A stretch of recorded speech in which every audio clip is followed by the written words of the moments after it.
ವಾಗರ್ತ ಇವ ಸಂಪೃಕ್ತೋ ವಾಗರ್ತ ಪ್ರತಿಪತ್ತಯೇ ಜಗತಪ್ಪಿತರು ಒಂದೇ ಪಾರ್ವತಿ ಪರಮೇಶ್ವರ. ಪ್ರಾರಂಭದಲ್ಲಿ ಶ್ರದ್ಧೆಯ ಆದಿ ಜಗದ್ಗುರು ಪಂಚಾಚಾರ್ಯರನ್ನ, ಆರಾಧ್ಯ ಗುರುವರನ್ನ ಸ್ಮರಣೆ ಮಾಡಿ,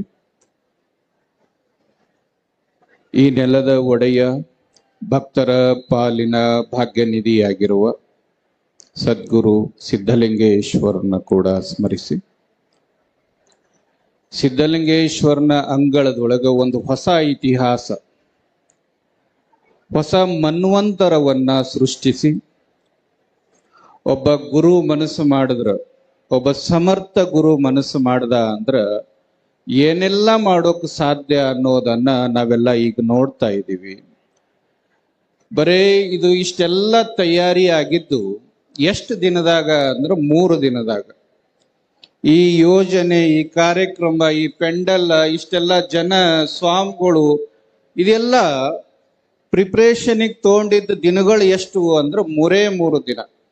3 ದಿನದೊಳಗ ಲಚ್ಚಾಣದೊಳಗ ಹೆಂಗ ಆಕಾಶದೊಳಗೊಂದು ಕಾಮನ ಬಿಲ್ಲು ಬಿದ್ದಾಗ ಎಲ್ಲರೂ ಆಕಾಶದ ಕಡೆ ತಲೆ ಎತ್ತಿ ನೋಡ್ತೀವಲ್ಲ, ಹಂಗ ಇಡೀ ಈ ನಾಡನ್ನ ಲಚ್ಚಾಣದ ಕಡೆ ನೋಡುವಂಗ ಮಾಡಿದವ್ರು ಯಾರು ಅಂದ್ರೆ ಜಿಡ್ಗ ಮುಗುಳು ಕೋಡಮಠದ ಪರಮ ಪೂಜ್ಯ ಮುರುಘರಾಜೇಂದ್ರ ಮಹಾಸ್ವಾಮಿಗಳು ಅಂತಂದ್ರೆ ತಪ್ಪಾಗ್ಲಾರ್ದು.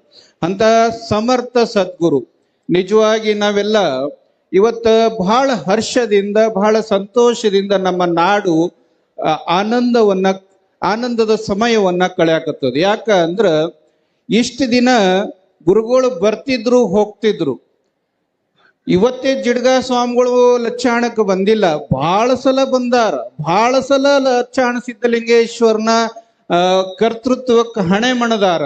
ಆದ್ರ ಇವತ್ತೇನೋ ವಿಶೇಷವಾಗಿ ನಮಗೆಲ್ಲ ಕಾಣಕತ್ತದ. ಯಾಕ ಈ ಭಾಗ ಇಷ್ಟೊಂದು ಸಂತೋಷ ಪಡಕತ್ತದ ಅನ್ನೋದು ನಮಗೂ ಅರ್ಥ ಇಲ್ಲ. ನಾನು ನಿನ್ನೆ ಅಪ್ಪುಗಳು ಕೂಡಿ ಕಾರ್ ಒಳಗೆ ಇಲ್ಲಿಂದ ಈ ಕಾರ್ಯಕ್ರಮ ಪ್ರಿಪ್ರೇಷನ್ ನೋಡ್ಕೊಂಡು ಇಂಡಿಗೆ ಹೊರಟಿದ್ವಿ. ಹೋಗ್ಬೇಕಾದ್ರೆ ಮಳೆ ಶುರು ಆಯ್ತು, ಮಳೆ ಬರೋಕ್ ಪ್ರಾರಂಭ ಆಯ್ತು. ಮಳೆ ಬರೋಕ್ ಪ್ರಾರಂಭ ಆದಾಗ ನಾನು ಅಂದೆ ಗುರುಗಳಿಗೆ, ನಾಳೆ ಮಳೆ ಬಂತಂದ್ರೆ ಹೆಂಗ್ರಿ ಅಪ್ಪೋರ ಅಂತಂದೇನ. ಇಷ್ಟೆಲ್ಲ ಲಕ್ಷಾಂತರ ಜನ ಬರೋರದಾರ, ಸಾವಿರಾರು ತಾಯಿಯಂದರಿ ಉಡು ತುಂಬಿಸ್ಕೊಳಕ್ ಬರೋರದಾರ, ಮಳೆ ಬಂದ್ರೆ ಹೆಂಗ ಅಂದಾಗ ನನಗ್ ಒಂದೇ ಮಾತಂದ್ರು, ಸುಮ್ಮಿರ್ರಿ ಸ್ವಾಮಿಗಳ, ಇಂಥ ಕಾರ್ಯಕ್ರಮ ನೋಡೋದು ಬಿಟ್ಟು ಸೂರ್ಯ ಹೆಂಗ ಮಾಡದ್ ಒಳಗ ಕುಂದ್ರತಾನ, ನಾಳೆ ಸೂರ್ಯನು ಕೂಡ ನಮ್ಮ ಕಾರ್ಯಕ್ರಮ ನೋಡಕ್ ಬರ್ತಾನ ಅಂತಂದ್ರು ಅವ್ರು. ಅಂದ್ರ ನಿನ್ನೆ ವಾತಾವರಣ ಬಹಳ ಮೋಡದಿಂದ ಕವಿದಿತ್ತು. ಇವತ್ತು ಎಷ್ಟು ಪ್ರಜ್ವಲವಾಗಿ ಸೂರ್ಯ ಹೊರಗೆ ಬಂದಾನ ಅಂದ್ರ ನಿಜವಾಗಿ ಈ ಕಾರ್ಯಕ್ರಮ ನೋಡೋ ಸಲುವಾಗಿ ಸೂರ್ಯ ಇವತ್ತಿಷ್ಟು ಪ್ರಕಾಶಮಾನವಾಗಿ ಬಂದಾನ ಅಂತ ಅನಿಸ್ತದ. ನಿಜವಾಗಿ ಒಬ್ಬ ಗುರು ಮನಸ್ಸು ಮಾಡ್ದ ಅಂದ್ರೆ ಏನೆಲ್ಲ ಮಾಡ್ತಾನ ಅನ್ನೋದಕ್ಕ ಒಂದು ಸಣ್ಣ ಎಕ್ಸಾಂಪಲ್ ಇದು. ನಾನ್ ನಿನ್ನೆನೆ ಬಹಳ ವಿಸ್ತಾರವಾಗಿ ಮಾತುಗಳನ್ನ ಆಡೀನಿ.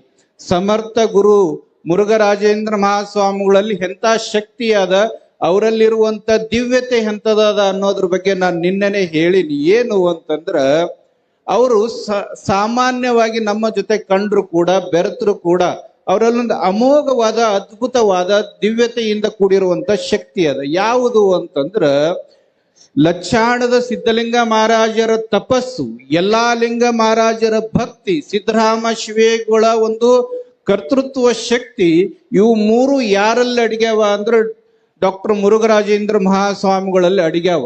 ಅದಕ್ಕೆ ಅವ್ರು ಅಂದಿದ್ದೇ ಆಗ್ತದೆ. ಇವತ್ತಿನ ದಿನಮಾನದೊಳಗ ಇಂಥ ಒಬ್ಬ ಯೋಗ್ಯ ಗುರು, ಸಮರ್ಥ ಗುರು ಸಿಗೋದು ಬಹಳ ಕಷ್ಟದ. ಇವತ್ತಿನ ಕಾಲದೊಳಗ ನಿಮಗೆಲ್ಲ ಗೊತ್ತದ, ಸರ್ಕಸ್ ಮಾಡೋ ಸ್ವಾಮಿಗಳ ಸಂಖ್ಯೆ ಬಹಳ ಆಗ್ಯದ, ಸರ್ವಿಸ್ ಮಾಡೋ ಸಂಖ್ಯೆ ಬಹಳ ಕಮ್ಮಿ ಆಗ್ಯದ. ಅಂಥದ್ರ ಒಳಗ ಅದ್ಭುತವಾಗಿ ಸೇವೆಯನ್ನ, ಸಮಾಜದ ಸೇವೆಯನ್ನ ಮಾಡಬೇಕು, ಸಮಾಜಕ್ಕೆ ಒಂದು ಸಂದೇಶವನ್ನ ಕೊಡಬೇಕು, ಸಮಾಜವನ್ನ ಮುನ್ನಡೆಸಬೇಕು ಅನ್ನೋ ಹಂಬಲದಿಂದ ಸದಾವು ಕಾಲ ಸಮಾಜದ ಜೊತೆ ಬೆರೆತು ಸಮಾಜವನ್ನ ಮುನ್ನಡೆಸುವಂತ ಒಬ್ಬ ಸಮರ್ಥ ಸದ್ಗುರು ಇವತ್ತು ಲಚ್ಚಾಣ ಗ್ರಾಮಕ್ಕೆ ಬಂದಿದ್ದು ಬಹಳ ದೊಡ್ಡ ಸಂತೋಷ. ನಾನು ನಿನ್ನೆನೆ ಹೇಳ್ತಾ ಇದ್ದೆ, ಕುಚೇಲನ ಮನೆಗೆ ಕೃಷ್ಣ ಬಂದಂಗಾಗ್ಯದ್ರಿ ಬುದ್ಧಿ ನೀವು ಬಂದಿದ್ದು ಅಂತ. ಅಂದ್ರ ಯಾಕೆ ಹೇಳ್ತಾ ಇದ್ದೆ ಅಂದ್ರೆ ಎಲ್ಲಾ ಇದ್ದು ಕೂಡ ನಾವು ಬಡವರಾಗಿವಿ. ಇದು ಒಂದು ದಿನದ ಆಗಬಾರದು, ಇದು ಶಾಶ್ವತವಾಗಿ ಈ ಗುರುವಿನ ಆಗಮನ ಆಗಬೇಕು. ಗುರುವಿನ ಬೆಳಕು ನಮ್ಮ ಭಾಗಕ್ಕೆ ಬೀಳಬೇಕು ಅನ್ನೋ ಒಂದು ಸದಿಚ್ಛೆ ಮೇರೆಗೆ ಹೇಳುವಂತ ಮಾತು. ಅಂತ ಪರಮ ಪೂಜ್ಯರ ಈ ದಿವ್ಯ ಸಾನ್ನಿಧ್ಯದೊಳಗ ಎತ್ರ ಪೂಜ್ಯಂತೆ ರಮಂತೆ ತತ್ರ ದೇವತಾ ಅನ್ನುವಂಗ ನಾರಿಯರನ್ನ ಗೌರವಿಸಬೇಕು, ಮಹಿಳೆಯರನ್ನ ಗೌರವಿಸಬೇಕು, ಸ್ತ್ರೀ ಕುಲವನ್ನ ಗೌರವಿಸಬೇಕು ಅನ್ನೋ ನಿಟ್ಟಿನೊಳಗ ನೀವೆಲ್ಲ ಎಷ್ಟು ಸುಂದರವಾಗಿ ಕಾಣಕತ್ತೀರಿ ಅಂದ್ರ ಹೆಚ್ಚು ಕಡಿಮೆ ಇವತ್ತ ಗುಡ್ಡಾಪುರಕ್ಕೆ ಹೋದ್ರ, ಕೊಲ್ಲಾಪುರಕ್ಕೆ ಹೋದ್ರ ಯಾರು ದೇವತೆಗಳಲ್ಲೆಲ್ಲ ಅವ್ರ ಗುಡಿ ಒಳಗಿಲ್ಲ. ಎಲ್ಲರೂ ಎಲ್ಲದಾರ ಅಂದ್ರ ನಿಮ್ಮ ಸ್ವರೂಪದೊಳಗ ಬಂದು ಇವತ್ತು ಲಚ್ಚಾಡದೊಳಗ ಉಡಿ ತುಂಬಿಸ್ಕೋಬೇಕು, ನಾನು ಮುರುಗೇಂದ್ರ ಅಪ್ಪನ ಹಸ್ತದಿಂದ ಉಡಿ ತುಂಬಿಸ್ಕೋಬೇಕು ಅಂತ ನಿಮ್ಮೊಳಗೆ ಬಂದು ಕುಂತಾರ ಎಲ್ಲಾ ದೇವಾನು ದೇವತೆಗಳು. ಅವರೆಲ್ಲರ ಒಂದು ಹರಿಕೆಯನ್ನ, ಏನು ಗುರುಗಳ ಹರಿಕೆ ಏನು ಅಂತಂದ್ರ ಲಕ್ಷ ಬಿಲ್ವಾರ್ಚನೆಯನ್ನ ಮಾಡಿ ಸಿದ್ಧಲಿಂಗೇಶ್ವರನ ಲಕ್ಷ್ಯವನ್ನ ನಮ್ಮ ಕಡೆ ಎಳೆದು ಅವ್ರು ಬಯಸೋದೇನು ಅಂದ್ರ ಭಕ್ತರ ಬಾಳು ಉದ್ಧಾರವಾಗಲಿ, ಭಕ್ತರ ಜೀವನ ಉದ್ಧಾರ ಆಗಲಿ, ಭಕ್ತರ ಬದುಕು ಉದ್ಧಾರ ಆಗ್ಲಿ ಅನ್ನೋ ಒಂದೇ ಒಂದು ಸದಿಚ್ಛೆ. ಅವ್ರಿಗೆ ಯಾವುದೇ ಆಸೆ ಇಲ್ಲ ಅಂತ ಅವ್ರು ಹೇಳ್ತಾ ಇರ್ತಾರ. ನಾನು ಕುಂತಾಗ ಅವ್ರ ಜೊತೆ ಕೂತಾಗ ಮಾತಾಡ್ತಿರ್ತಾರ, ನನಗೆ ಯಾವುದೂ ಅಪೇಕ್ಷೆ ಇಲ್ಲ, ಏನ್ ಅಪೇಕ್ಷೆ ಮಾಡೀನಿ ಅದರ 100 ಪಟ್ಟು ನನಗೆ ಭಗವಂತ ಕೊಟ್ಟಾನ, ನನ್ನ ಹತ್ರ ಇರೋದನ್ನ ಹಂಚೋದು ಒಂದೇ ನನ್ನ ಹತ್ರ ಇರೋ ಅಪೇಕ್ಷೆ ಅಂತ ಹೇಳ್ತಿರ್ತಾರ ಅವ್ರು. ನನ್ನ ಬಳಿ ಏನು ಕೊಟ್ಟಾನ ಗುರುನಾಥ, ಏನು ಕೊಟ್ಟಾನ ಭಗವಂತ, ಅದು ಸಮಾಜಕ್ಕೆ ಹಂಚಬೇಕು ಅನ್ನೋ ಒಂದು ಹಂಬಲವನ್ನ ಇಟ್ಕೊಂಡು ಬದುಕ್ತೀನಿ ನಾನು ಅಂತ ಹೇಳ್ತಿರ್ತಾರ. ಅಂತ ಗುರುಗಳ ಸಾನ್ನಿಧ್ಯದೊಳಗ ಅನೇಕ ಪರಮ ಪೂಜ್ಯರು ಕೂಡ ಈ ವೇದಿಕೆಯನ್ನು ಉದ್ದೇಶಿಸಿ ಮಾತಾಡೋರು ಅದಾರ.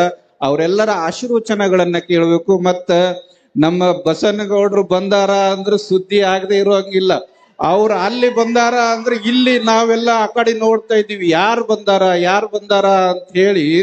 ಎಂತ ಕುತೂಹಲ ಸೃಷ್ಟಿಸುವಂತ ವ್ಯಕ್ತಿತ್ವ ಬಸನಗೌಡ್ರದು ಅಂದ್ರ ಸಮಾಜದೊಳಗ ಏನೂ ಇಲ್ಲದೆ ಇಷ್ಟು ಪ್ರೀತಿ ವಿಶ್ವಾಸವನ್ನ ಗಳಿಸಿಕೊಂಡಂತ ಒಬ್ಬ ಏಕೈಕ ರಾಜಕಾರಣಿ ಯಾರು ಅಂದ್ರ ಬಸನಗೌಡ ಯತ್ನಾಳ್ ಅಂದ್ರ ತಪ್ಪಾಗ್ಲಾರ್ದು. ಅವ್ರು ಯಾವತ್ತು ಒಂದಕ್ಕೆ ಸೀಮಿತವಾಗಿ ಉಳಿಲಿಲ್ಲ. ನಾವು ಬಹಳ ಸಮಾಜದೊಳಗೆ ನೋಡಿದ್ವಿ, ಲಿಂಗಾಯತ ವೀರಶೈವ ನೋಡಿದ್ವಿ, ಏನೇನೋ ಹೋರಾಟಗಳನ್ನ ನೋಡಿದ್ವಿ, ಜಾತಿಗಳ ಹೋರಾಟಗಳನ್ನ ನೋಡಿದ್ವಿ. ಯಾವುದನ್ನ ಮೈಗೆ ಹಚ್ಕೊಳ್ಳಾರ್ದೆ ಎಲ್ಲ ಜನರನ್ನ ಪ್ರೀತಿಯಿಂದ ಕಂಡು ಎಲ್ಲರ ಪ್ರೀತಿಸುವಂಗ ಬದುಕುವಂತ ಅತ್ಯಂತ ಸನಾತನ ಧರ್ಮವನ್ನ ಎತ್ತಿ ಹಿಡಿಬೇಕು. ಸನಾತನ ಧರ್ಮವನ್ನ ನಾನು ಸಮಾಜದೊಳಗ ಭದ್ರವಾಗಿ ನಿಲ್ಲಿಸ್ಬೇಕು ಅನ್ನೋ ದೃಷ್ಟಿಕೋನದಿಂದ ಹಗಲಿರುಳು ದುಡಿಯುವಂತ ಹಿಂದೂ ಹುಲಿ ಅಂತಂದ್ರೆ ಏನ್ ತಪ್ಪಾಗಲಾರದು. ಅಂತ ಹಿಂದೂ ಹುಲಿ ಆಗಿರುವಂತ ಬಸನಗೌಡ್ರ ಮಾತುಗಳು ನಾವು ಕೇಳೋರು ಇದೀವಿ. ಅವರು ಈ ತಾಯಿಯಂದಿರ ಬಗ್ಗೆ ಅನೇಕ ಅದ್ಭುತವಾದ ಮಾತುಗಳನ್ನ ಆಡೋರು ಅದಾರ, ಅನೇಕ ಪೂಜ್ಯರು ಮಾತಾಡೋರು ಅದಾರ. ನಾನೇನನ್ನೋ ಮಾತನಾಡದೆ, ಯಾಕಂದ್ರೆ ನಾನು ಹೇಳ್ದಂಗ ಜಿಡ್ಗಾ ಲಚ್ಚಾಣ ಮಠದ ಪರಮ ಪೂಜ್ಯರು ಏನದಾರ ಮುರುಘರಾಜೇಂದ್ರ ಅಪ್ಪುಗಳು ಯಾವಾಗ ಏನೇ ಕೆಲಸವನ್ನ ಹೇಳಿದ್ರು, ಏನೇ ಸೇವೆಗಳನ್ನ ಹೇಳಿದ್ರು ಮಾಡೋ ಸಲುವಾಗಿ ಆಳಿಗೆ ಆಳಾಗಿ ದುಡಿಯುವಂತ ಒಂದು ಸಣ್ಣ ಮನಸ್ಸಿನ ಒಂದು ಸಣ್ಣ ಮಗುವಿನ ಹಾಗೆ ದುಡಿಯುವಂತ ಒಬ್ಬ ಸರಳ ಸ್ವಾಮಿ ಅಂತ ಪೂಜ್ಯರಿಗೆ ಹೇಳಿ ನನ್ನ 2 ಮಾತುಗಳನ್ನ ಮುಗಿಸುತ್ತೇನೆ. ಓಂ ಶಾಂತಿ ಶಾಂತಿ.